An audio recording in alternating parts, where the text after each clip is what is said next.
Sem dúvidas, o cenário final está sendo montado para sua volta, querido. Conto com você, Yujo. Será que o Império Humano aguentará? Veremos isso logo logo. O que a gente pode saber é que esse episódio poderia ser definido em palavras. Afinal, a declaração de Cheetah, como a fala de Shinon, nos pegaram de jeito e nos arrepiamos. Haru Warudo, Domo, meu querido e minha querida Kohai. Sejam muito bem-vindos para mais um vídeo, onde hoje vamos falar sobre Solo Atonrai Alicization War of Underwarudo aqui no canal. Total da saga Alicization, episódio número 39. Desse Cur, episódio número 15. Um episódio que se torna muito marcante e muito bom, por conta de que vemos que é oficializado outro casal no universo da Alicization, no universo de SO, além do casal principal, Kirisuna. Eu acho que é um dos maiores acertos, por conta de que romance é algo que o Ureki Sensei sabe fazer na obra dele.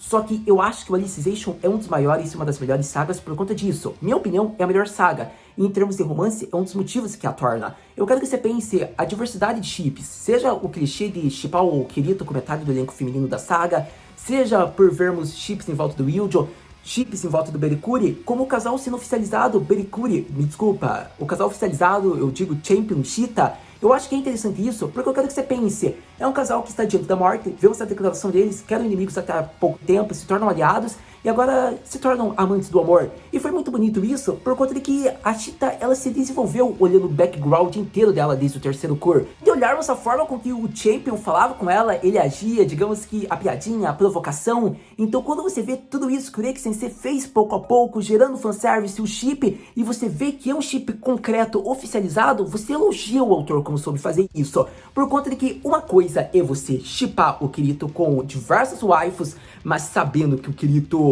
só é fiel a Asuna, que ele realmente ama somente a ela, mas tem um carinho pelas outras, mas o casal oficial é Kirisuna. E outra coisa é você ver um chip sendo concretizado. Isso é tenso, é interessante, é épico. Por conta de que, na minha opinião, ao meu ver, eu acho que foi a melhor parte do episódio. Muitos vão falar, mas Haru, teve a parte da Shinon, teve a parte do cachorro sorridente. Só que eu acho legal, mas eu sou uma pessoa romântica, eu já disse isso milhares de vezes. E quando eu vejo uma cena de romance, o desenvolvimento que os personagens tiveram, ainda mais na obra de Sword Art Online, onde o foco é, a maioria das vezes, só o Kirito com metade do elenco, a gente vê realmente um chip sendo concretizado, eu acho que eu tenho que dar parabéns. Por conta de que eu gosto do chip Kirisuna, é um dos melhores chips, é o meu chip favorito, a construção, a forma como o Ureki Sensei sabe reutilizar, reafirmar os sentimentos, algo que a gente vai ver logo logo, é muito bonito. Querendo ou não, é o chip realmente desse O, a gente sabe isso. Todas as waifus, na verdade, desse O sabem o sentimento do Kirito, o sentimento da Asuna, a relação deles. Só que a gente só tem fanservice, a gente só shippa por ilusão. A gente gosta de ver o Kirito contra as waifus, mas a gente sabe realmente o chip oficial. E quando a gente vê isso, a gente pensa, poxa, bem que podia ter outro casal realmente para acontecer nesse O. E quando a gente vê que pode acontecer e são personagens relevantes, a gente fica fascinado, por conta de que você não tá mexendo em uma integrante do harém do Kirito, você tá mexendo em personagens que são importantes, mas que não tiveram uma ligação tão forte com o Kirito, como o Champion, que só vai ter um contato com o Kirito no pós-guerra, mesmo fato para Cheetah. Então você pensa, caraca, é o casal perfeito. E eu acho que o autor tá de parabéns, por conta de que a gente já tinha vários chips, como por exemplo Berikuri e Fanatium, Berikuri Administreta. Yujo com a própria Chase é um chip que eu vi muito no começo da saga Alicization, ainda mais por conta da Chase. Então quando você pensa em tudo isso e você vê que alguns chips podem ser concretizados, porque talvez os personagens não morram ou morram juntos, você pensa, caraca, é fascinante, o autor arrasou. E eu gostei disso, não mexeu, digamos que nos personagens principais, mas são personagens principais dessa saga. Então aí já está meu parabéns, porque é um dos acertos, é o maior acerto que eu já tinha que falar aqui no vídeo dessa parte do episódio. Relembrando, gente, eu sei o que pode acontecer por conta de que eu sei a novel, né, eu acompanhei, então você não precisa dizer se eles vão morrer ou se eles vão ficar vivos, não se preocupe com isso, tá bom? Então, acredito que só falando, por conta de que sempre tem uma pessoa que dá spoiler, daí tem a pessoa que não viu o spoiler, mas daí vê o comentário da pessoinha, eu já tô avisando, não deem spoilers tão tensos sobre o que vai acontecer no pós-guerra, não é o momento ainda, a gente fala sobre isso quando for mostrado. Pra todo caso, eu diria que essa cena da Champion e da Cheetah foi apenas uma cena marcante desse episódio, por conta de que esse episódio, ele pode ser tratado por diversos pontos como um episódio calmo, parado, e muitas pessoas vão falar, Haru, se esse episódio pra você foi calmo e parado, imagino que você considera agitado, meu senpai. E é verdade, meu Kohai, mas eu quero que você compare os dois primeiros episódios desse Cur e esse. Você vai ver a cena tensa, repúdio, a cena preciosa também, fanservice da nossa querida Rifa, Você vê que formação de auge, você vê a lenda do Mercúrio se sacrificando e destruindo o Bactar. Então você pega esses episódios, você vê tudo isso que foi feito e daí você compara com esse episódio. Só que esse episódio tem o elogio, que ele foi focado em diversos personagens, e ele foi um episódio que não é um episódio de pico, ou seja, não é pra ele ter, digamos, um clímax ainda, uma cena tão épica. Ele é a formação de episódios que vão ter clímax, como por exemplo, o fato do Higa-san, que vai ser concluído, acredito que daqui 1 ou 2 episódios. O fato dele estar com uma arma apontada para ele, por exemplo. Então é um fato que a gente vai ver no próximo episódio, porque já foi o clímax desse, pra você ter ideia, e era algo que já estava sendo formado. Então esse episódio, ele preferiu ser focado em diversas cenas, desenvolvendo o background ali dos personagens para que possa ser concluído já a partir dos próximos. Então é por isso que ele é considerado calmo e parado, mesmo sendo tenso, porque teve mortes, sacrifícios e cenas muito emocionantes, como a gente viu.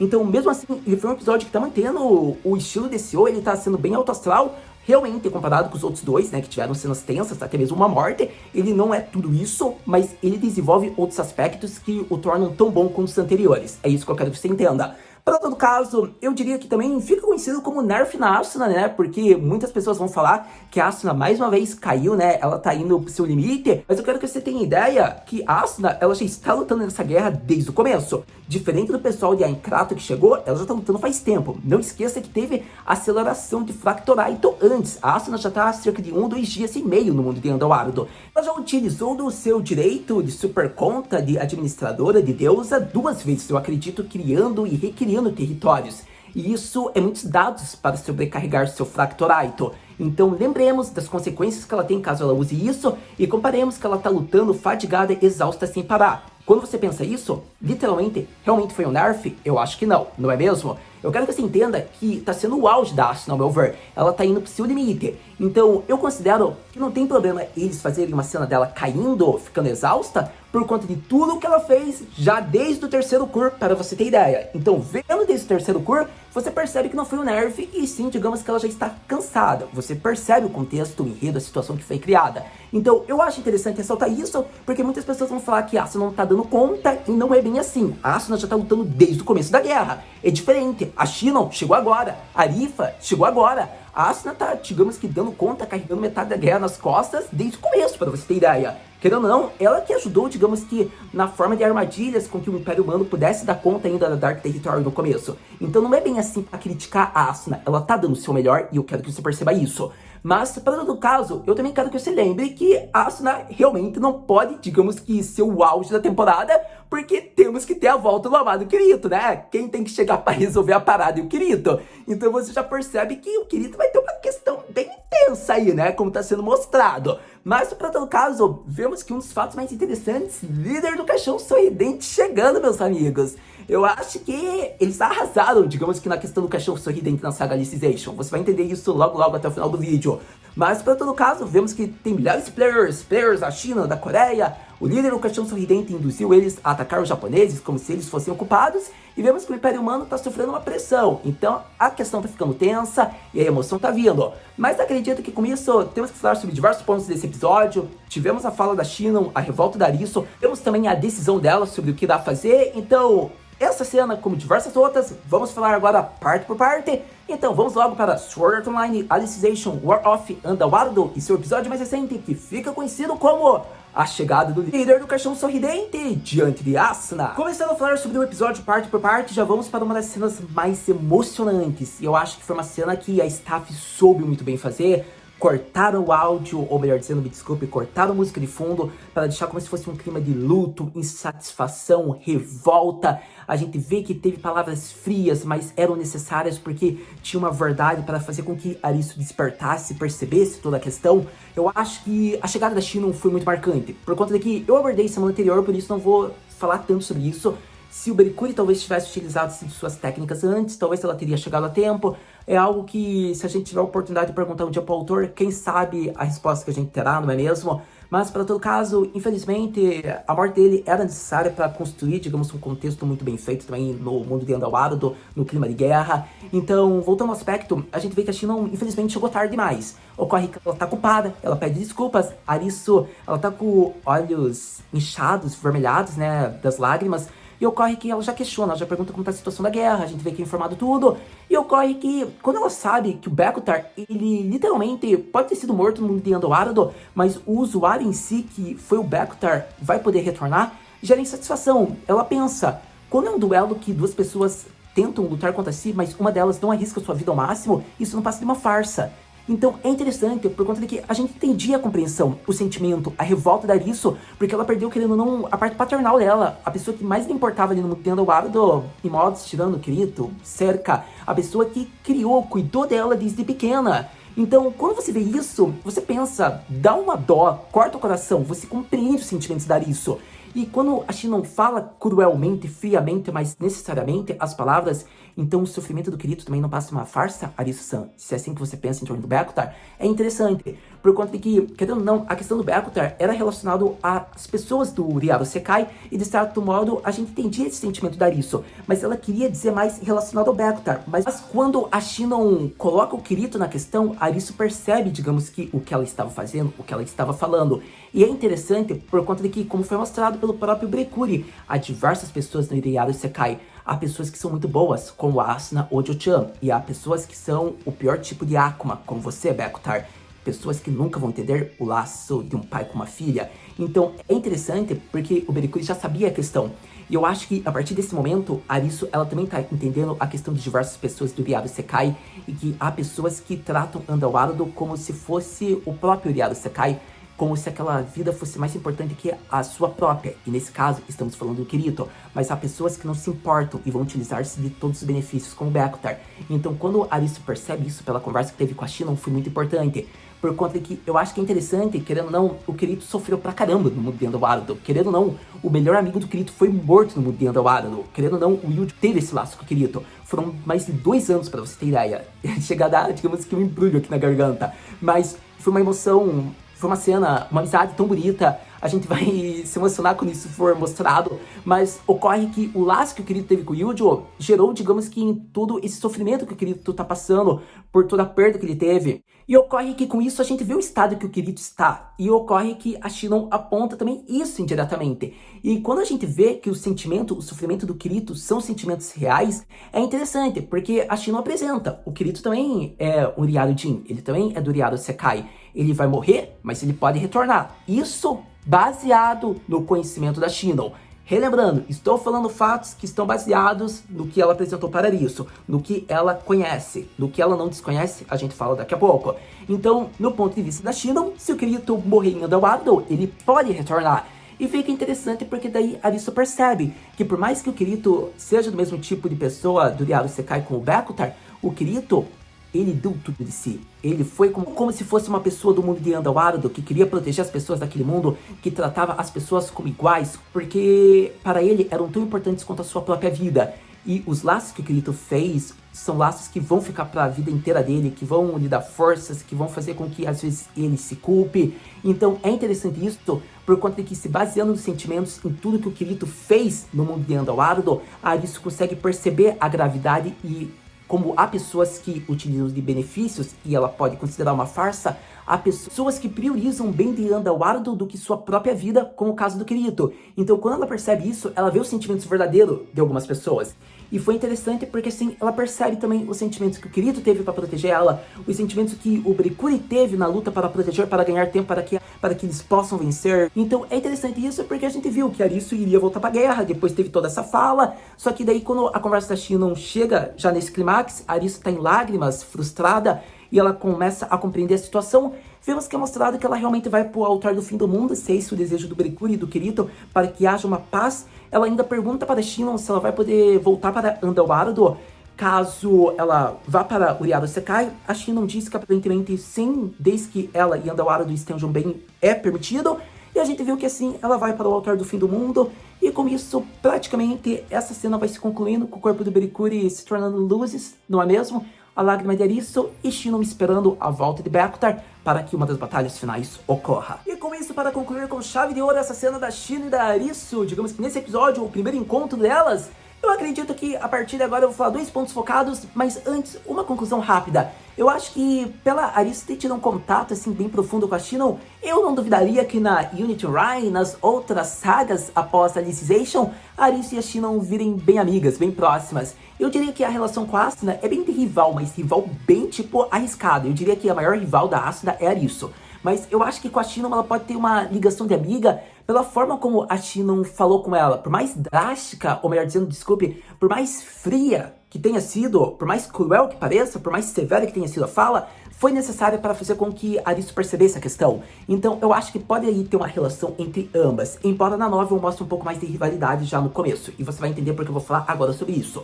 Para todo caso, 2 pontos interessantes antes de falar da mudança que teve na novel. Vamos falar, digamos que, do ponto em torno do Kirito. Eu quero que você perceba que, literalmente, né, se o Kirito realmente for morto em Underworld, ele pode retornar como uma pessoa do Liaro Sekai. Só que isso é o conhecimento do que a Shinon sabe. Se o Kirito for morto no momento atual, eu não duvidaria que ele não pudesse mais retornar e ele provavelmente seria morto no mundo real também. Por conta do quê? Eu quero que vocês se lembrem da situação do Kirito em Underworld desde o começo. O Kirito foi para esse universo por conta do Soul Translate, do Fractoraito, da restauração que pode ser feita para o tratamento dele. O Kirito seria morto se a Ocean Tattoo não existisse, se o Kikuoka não tivesse colocado ele lá. Tudo bem, o Kikuoka tinha seus interesses em implantar o Kirito lá, mas o Soul Translate era o único equipamento de uma alta medicina que poderia restaurar a sua autoimagem, o seu corpo no total. Então, com isso, a gente vê do porquê o Kirito foi, porque ele já não estava bem, estava com sérios danos do Uriaru Sekai, ou seja, ele não poderia deslogar do mundo de Underworld.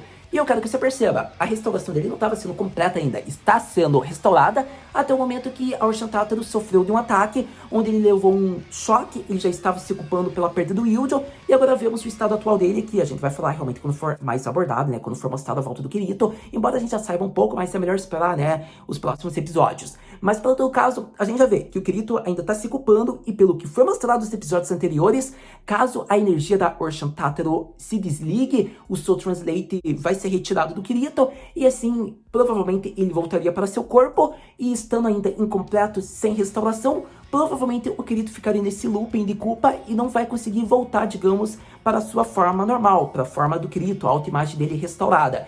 Então, com isso, o tratamento não está sendo feito, ou seja, se o Kirito sofrer algum tipo de ataque no mundo de Underworld, se ele for morto, não dá a possibilidade que ele pode voltar. Então, com isso, podemos concluir que o Kirito é a única pessoa do mundo real que, se for morta no mundo de Underworld, não pode retornar para o Uriaru Sekai, por conta de que se ele retornar, o tratamento não foi efetivo. Querendo ou não, dele foi deslogado forçadamente do Soul Translate. Então, até o momento atual, se ele for morto, praticamente é o fim do Kirito. O próprio Higa-san falou, se eles não conseguirem restaurar as memórias do Kirito antes da energia acabar, é o fim dele, por conta de que não vai estar restaurado, ele não vai estar completo, ele vai ser retirado do Soul Translate. Então, é compreensível a questão que a Shinon apresentou. Eu quero deixar bem claro, pelo que ela sabe, obviamente, ela acha que se algo acontecer, o Kirito vai retornar. Mas não é bem assim. O Kirito sofreu, ele entrou no mundo de Underworld para ser restaurado, ele sofreu perdas lá, ele está com sofrimento, ele ainda não está restaurado, então se ele for morto, se ele sofrer algum deslocamento forçado, acabou para ele também. Então ele é a única pessoa que também está nessa situação. Então é interessante ressaltar isso, porque a gente entende o contexto e a fala da Shinon para isso. E realmente, quando o Kirito for restaurado, se ele quiser passear sempre em Underworld, realmente, ele não vai ser morto, e mesmo que ele seja morto, ele pode voltar. Mas aqui, nessa parte, eu quero que vocês entendam que a Shinon não conhecia a verdadeira situação do Kirito como a gente conhecia. E eu acho melhor falar isso porque muitas pessoas podem pensar, mas não é bem assim. Se o Kirito sofrer algo, ele realmente pode ser morto. E sim, o Kirito pode ser morto. Mas para o conhecimento da Shinon, que não sabe tudo que está ocorrendo na Ocean Tattoo, obviamente ela falou algo que ela desconhecia. Mas no contexto, você percebe o que ela quis dizer. E agora, vendo a outra situação, você também percebe o que eu quero dizer. Em todo caso, eu acredito que eu expliquei bem essa parte, eu tentei dar o meu melhor, eu espero que vocês entendam o ponto que eu quis dizer. A Shinon apresentou o que ela sabia, mas a gravidade do Kirito é totalmente o contrário. E eu acho que era interessante ressaltar isso, porque é um ponto bom de falar. Não é bem assim, né? A gente sabe realmente o estado do Kirito, mas a gente vê que aquilo foi uma mensagem para acordar isso mais, para despertar ela. Mas, por todo caso, eu acho que ainda assim não tira nada do mérito, por mais que o Kirito, em qualquer situação, ele pudesse ser morto ou não, eu acho que a fala da Shinon era necessária porque as pessoas do Uriaru Sekai que se importam com Underworld, como a Asuna, por exemplo, que pegou a devoção do Kirito em querer proteger as pessoas daquele mundo, própria Aris, ela própria que foi para Underworld. Então é interessante de ver, digamos que mais a emoção do que perceber os pontos ali se o Kirito vai ser realmente morto ou não. Para todo caso, acredito que foi o primeiro ponto. Agora vamos para o segundo ponto, a mudança drástica que teve na novel. O que eu quero dizer com isso? Primeiro ponto, se foi bom ou não, é uma questão que vai ficar muito pra você que tá vendo o vídeo, pra você que viu o episódio e pra você que leu a novel. Se você perguntar minha opinião, eu acho que foi uma mudança drástica, mas que ficou uma parte muito bem adaptável. Eu acho que é isso que eu quero dizer pra vocês. Por conta que eu quero que você pense, teve a morte do Ryujo, teve a morte da Karidinaru, teve a morte do Erdry, teve qualquer outra morte importante personagem, digamos que do Império Humano. Você percebe a questão como foi feita do corpo da pessoa desaparecendo. Então, quando você vê na novel, daí você vê a morte do Beikuri, por exemplo, e daí Arisu dá as ordens para que um dos dragões leve para a Fanatic o corpo do Beikuri, só que daí se você perceber, por que ele seria o único a ficar com o corpo dele intacto, sendo que ele já morreu e os outros tiveram o corpo desaparecido? Então, eu acho que é interessante isso, porque na novel realmente ocorre, Arisu dá a ordem para o dragão levar, e daí a Shinon faz a pergunta, é a pessoa que você ama? E Arisu fala, você é minha rival no amor. Então, eu acho que essa parte, por mais que eu quisesse ter visto adaptado, por conta de que eu queria ver a Arisu confrontando a Shinon amorosamente, a gente sabe que não era muito bom, por conta de que, querendo ou não, como é que eles iam colocar isso do corpo do Beikuri ser levado pra Fanatic, sendo que o corpo de metade do elenco desde o início foi desaparecido com a morte.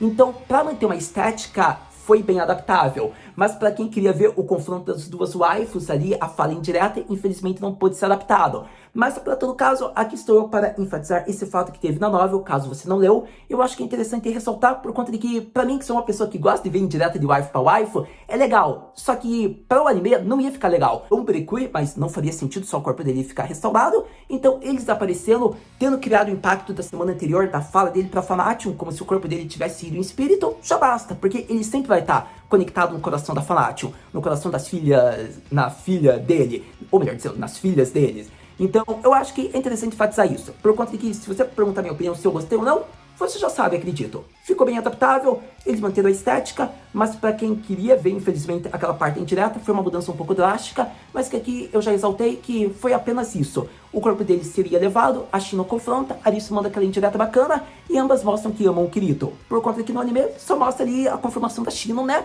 Mas, aparentemente, daqui a alguns episódios, a Shinon vai ver que Arisu também ama o Kirito. Isso é coisa que todo integrante do Arém sabe. Mas, por todo caso, acredito que agora sim, eu praticamente apresentei tudo que eu queria falar sobre Shinon e Arisu.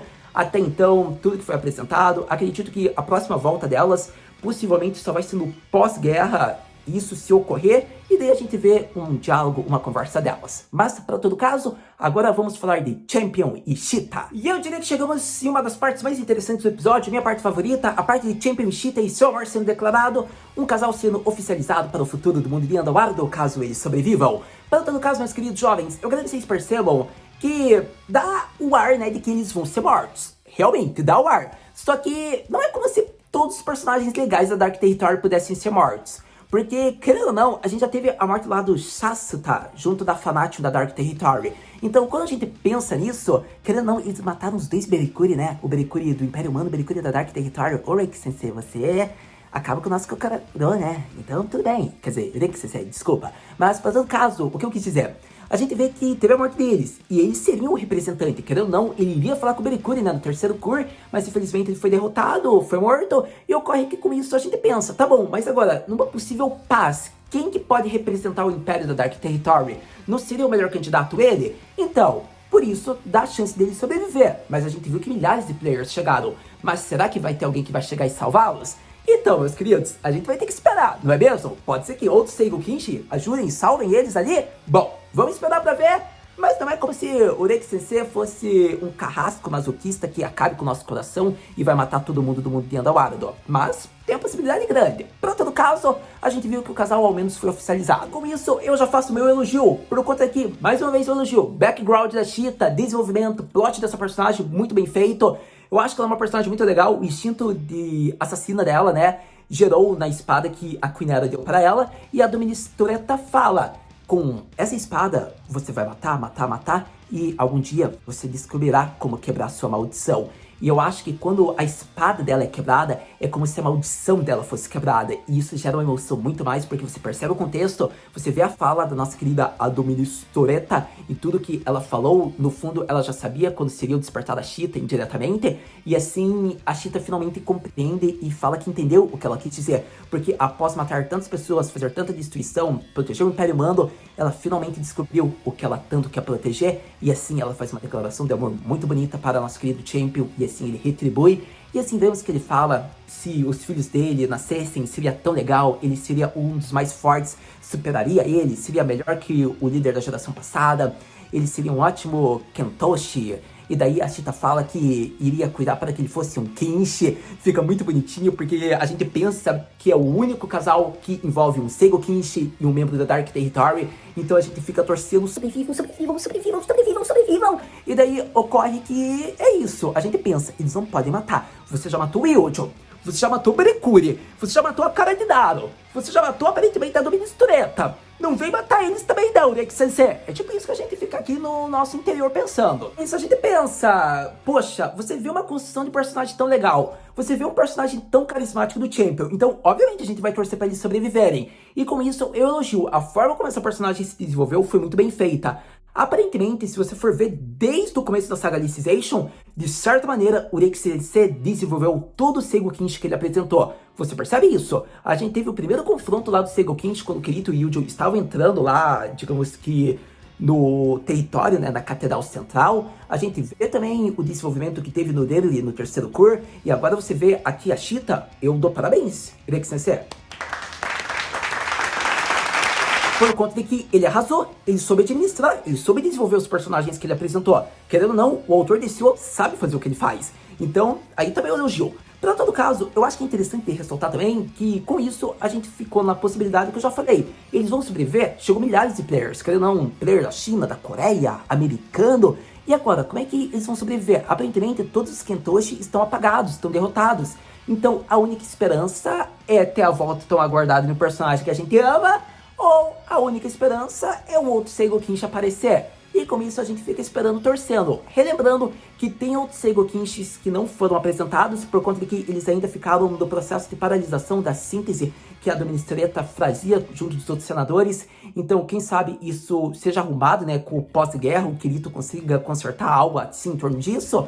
Mas devemos lembrar, ainda tem a Pito. Eu quero que vocês se lembrem. Ela é uma personagem que foi a originalidade da saga Alicization. Então, se incluir essa personagem, eu acho que por mais que ela não apareça, talvez ela chegue no local e consiga exterminar a todos. Querendo ou não, ela tem um instinto assassina. Então, eu acho que seria bacana. Por conta de que, mesmo que não mostre na saga oficial, quem sabe numa saga de spin-off de Gun Online, onde ela retorne, ou alguma outra saga que ela apareça, ou na própria saga canônica oficial de SO, mostre ela e os sentimentos que ela teve no mundo de Endoárido. Então, com isso, a gente pode pensar que é uma possibilidade da Cheetah e do nosso querido Champion sobreviverem. Mas, para todo caso, acredito que com isso, praticamente, eu notei outro ponto que eu queria conversar com vocês. Então, agora, vamos para a conclusão já desse episódio. Vamos falar de minha amada Asuna-sama, a noiva de Kirito-kun. E eu diria que, estando próximo da conclusão, vamos falar sobre uma parte muito importante, meus queridos jovens. Eu quero que vocês percebam que a gente chega no momento em que a Asuna se vê em desespero, por conta de que ocorre que ela tá se recuperando, né? A gente vê que ela está tendo um suporte de cura,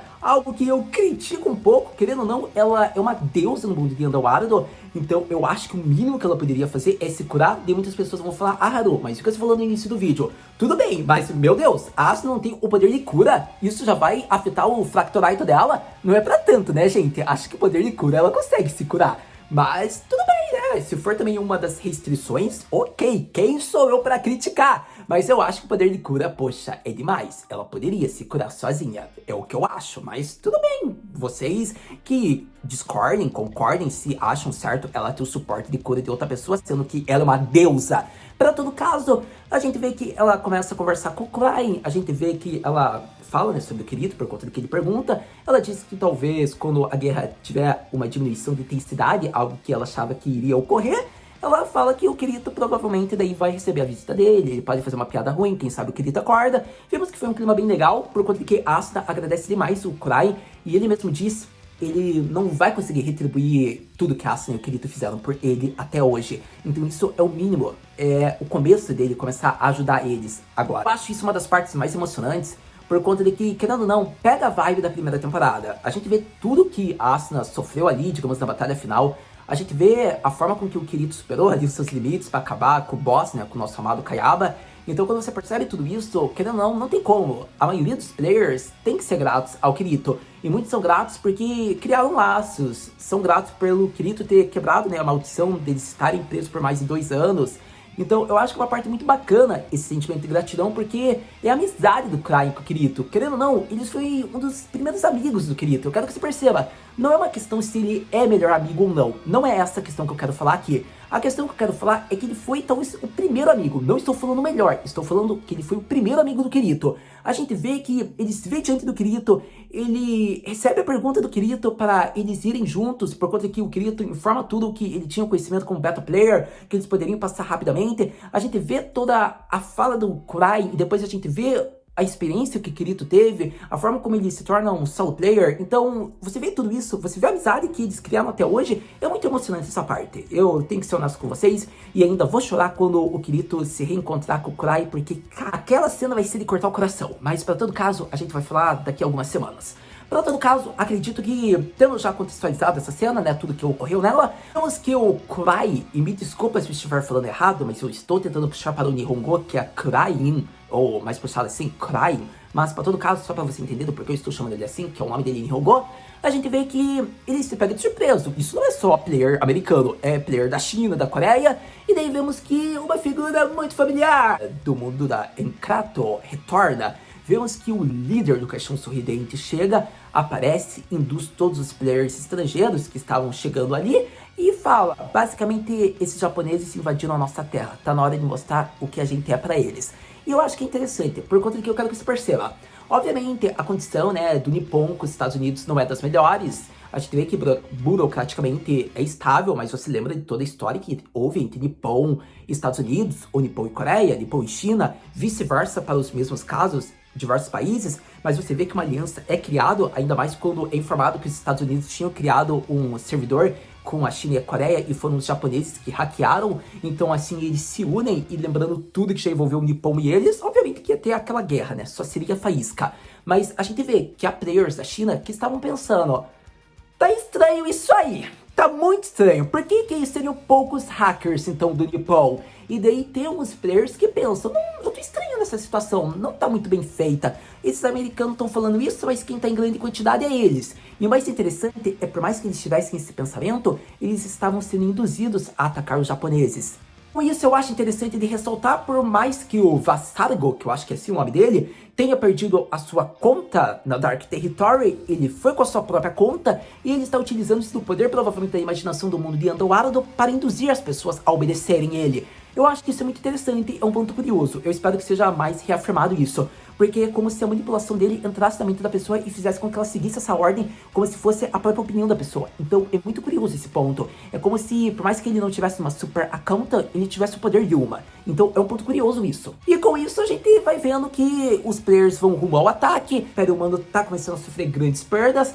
A Asuna já estava fatigada no extremo, como a gente falou. Ela tá sofrendo muito mais agora. A gente vê que o Cry, ele se pega diante da surpresa, da perplexidade da Asuna, porque ela questiona, aquela pessoa ali, você não reconhece aquela pessoa ali, Cry? É aquele desgraçado que sobreviveu da Saga 1, e vemos que o Cry realmente confirma que é o líder do Caixão Sorridente, Paul, ou algo assim, me desculpe, não lembro bem como é a pronúncia dele, mas, por todo caso, é interessante ressaltar, porque o principal subordinado do Bekutar era um sobrevivente desse um sobrevivente do Caixão Sorridente e era o líder do Caixão Sorridente. Então com isso você percebe que por mais que o Kirito tenha salvado milhares de players, o Kirito ainda fez também com que esses desgraçados conseguissem ficar à solta. E eu acho que é uma grande curiosidade porque lembramos do Caixão Sorridente no começo do Alicization e mais uma vez eles trazem o Caixão Sorridente para a saga Alicization já no clímax. E a gente pensa, poxa, estão com o exército, estão atacando com tudo, ele só tá observando no momento atual,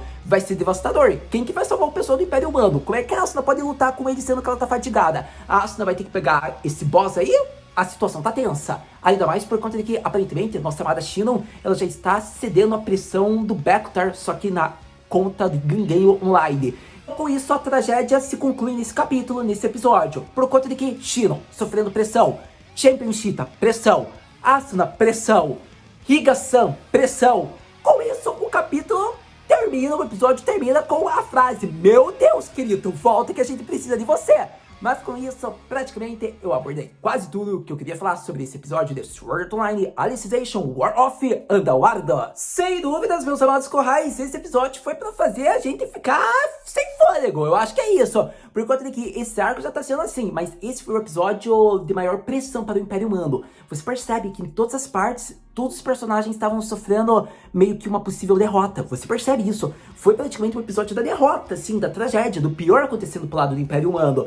Só que eu acho que foi o único episódio, porque a partir do próximo a gente já vai ver um desenrolar que vai ser ainda meio tenso, mas que talvez favoreça o Império Humano em modos. Ou talvez ainda seja aquele meio termo mais pro lado ainda do Bekuta. Mas vamos esperar pra ver.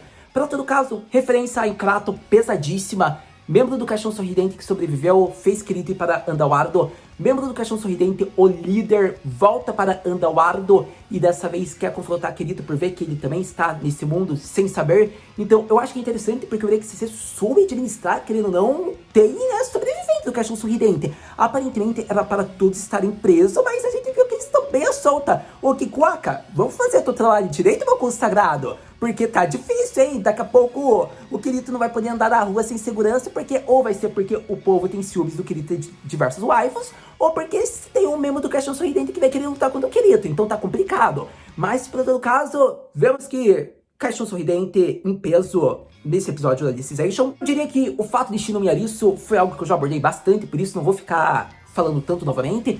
Ainda assim, espero ver um contato entre elas mais próximo em futuras sagas.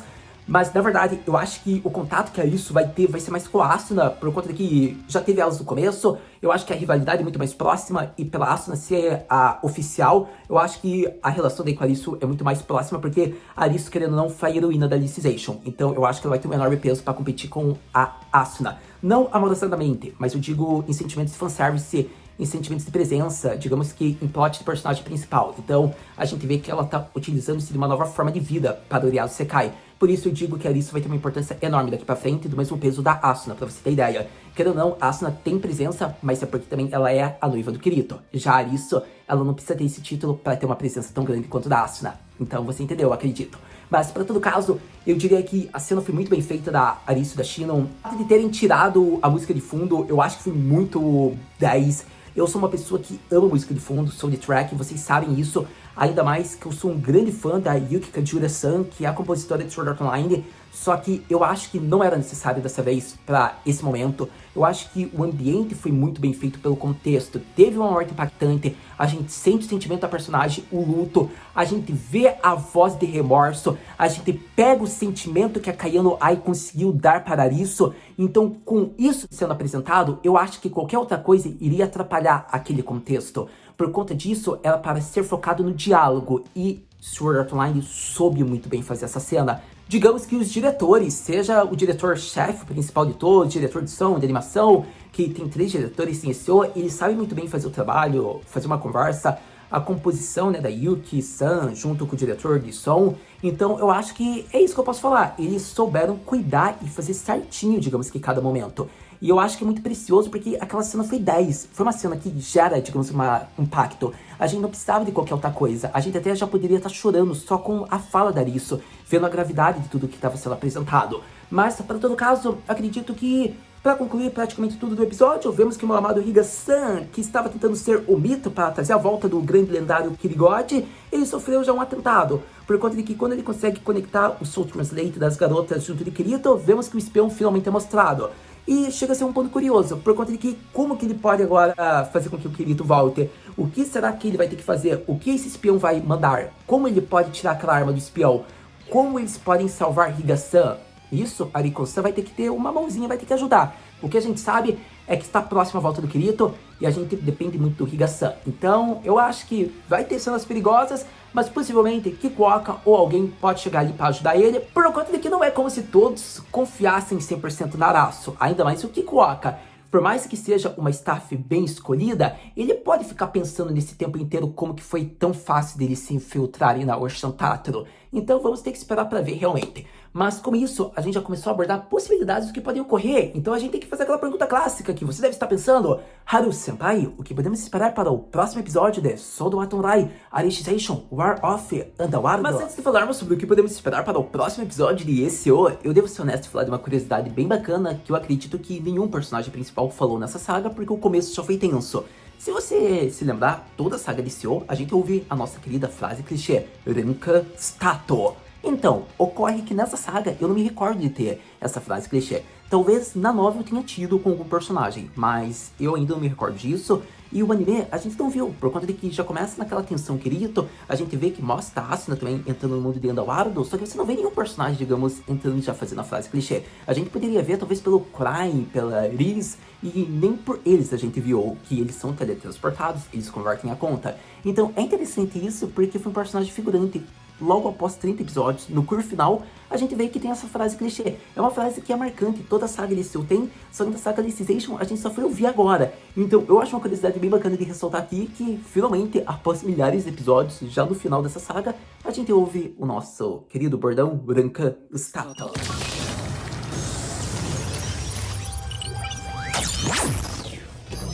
Mas acredita que com isso, agora sim, podemos falar o que podemos esperar para o próximo episódio. Para o próximo episódio de Sword Art Online Alicization War of Underworld, eu espero já o começo de possíveis clímax do que está sendo apresentado.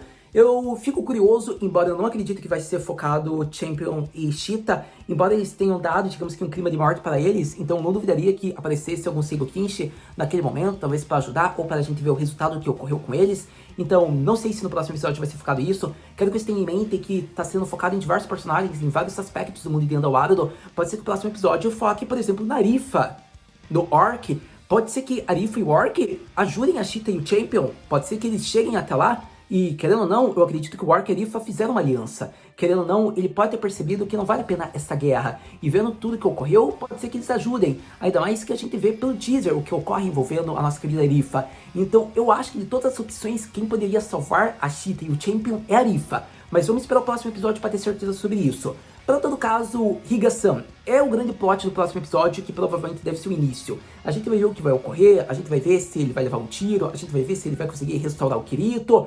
Enfim, eu diria que talvez seja focado em Riko-san, Kikuaka-san, e ainda teremos um pouco mais de Asuna e o pessoal que está enfrentando já os outros players. Mas eu acho que o episódio agora mais focado na Asuna vai ser quando ocorrer a batalha contra o chefe do Caixão Sorridente, contra o grande líder. Eu acho que tem que ser uma batalha que ocorra, é aquela batalha perto da volta do Kirito, então talvez o próximo episódio só desenvolva um pouco disso, uma fala entre ambos, e talvez não mostre ainda o início da batalha, por conta de que ainda tem que ser desenvolvido outros personagens. Mas eu acredito que perto da volta do Kirito deve ser mostrado isso, mas para que a volta do Kirito ocorra, a gente tem que ver o Higa-san conseguindo fazer com que isso seja mostrado. E além disso, temos que ver ainda o Kirito se recuperando e o plot dele. Então com isso tem muita coisa que vai ocorrer ainda, a gente vai chegar na metade do arco Alicization na próxima semana, e com isso tem muitas cenas marcantes que vão ocorrer, mas se você me perguntasse, eu acho que obrigatoriamente devem introduzir a Rifa se interligando a Champion e Cheetah, e acho que deve focar um pouco mais em Asuna e manter o Higa. Eles vão meio que desenvolver o que já ocorreu aqui.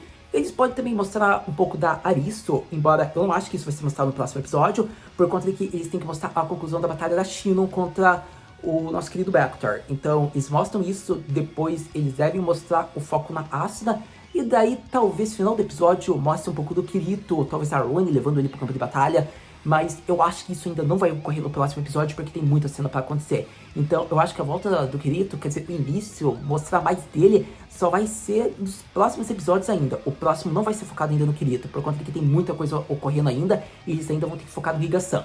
Mas, para todo caso, ainda vemos que o clima vai ser tenso, pode ser desenvolvido em outras partes e pode ter cenas surpreendentes. Por exemplo, se eles me colocam o líder do Caixão Sorridente já lutando contra a Asuna e mostrar a Rune levando o Kirito pro campo de batalha, é uma cena que vai ser totalmente surpresa para mim, mas que talvez faça referência à novel, por conta de que vai ter uma batalha ainda e eles ainda desenvolvem as outras partes até eles focarem realmente na volta do Kirito. Pode ocorrer, eu não vou mentir, mas a gente tem que esperar. Para todo caso, uma coisa é garantida, tendo novos episódios, a gente vem aqui conversar. Muito obrigado por ter visto esse vídeo até agora. A gente se vê no próximo vídeo de Sword Art Online Alicization War of Underworld.